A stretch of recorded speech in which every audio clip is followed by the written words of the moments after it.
அழிவுக்கு தப்புவிக்கிறாராம். ஹல்லேலூயா. அப்போ வார்த்தை என்ன செய்யக்கூடியதுன்னு சொன்னா, முதலாவதாக அது குணமாக்க கூடியது. ஹல்லேலூயா.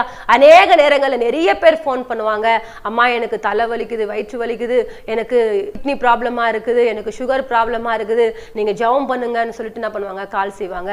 அப்போ அவங்களுக்கு ஃபோன் மூலமா இந்த வார்த்தை கொண்டு ஜெபிக்கும் பொழுது, வார்த்தை அனுப்பி குணமாக்குவேன்னு சொன்னீங்களே ஏசப்பா, இந்த நாள்ல ஆண்டவரே இந்த வார்த்தை இயேசுவின் நாமத்தில் நாங்கள் வைக்கிறோம், மகளுக்கு ஒரு சுகத்தை கொடுங்க, மகனுக்கு ஒரு சுகத்தை கொடுங்கன்னு ஜெபம் பண்ணும் பொழுது அந்த வார்த்தை நிமித்தமாய் அவர்கள் சுகம் பெற்றுக்கொண்டு திரும்பவும் சாட்சி சொல்வாங்க, அன்னைக்கு நீங்க ஜெபம் பண்ணீங்க, ஏசப்பா எனக்கு சுகம் கொடுத்தார் என்று சொல்லி. ஹல்லேலூயா.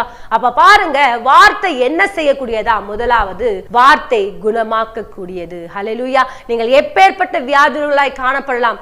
நிறைய பேர் பாருங்க, கேன்சர் நோயில கூட நிறைய பேர் பாதிக்கப்பட்டிருக்காங்க, நிறைய பேர் எய்ட்ஸ் நோயினால, நிறைய பேர் சுகர்னால, நிறைய பேர் பாத்தீங்கன்னா இந்த வயிற்று பகுதியில நிறைய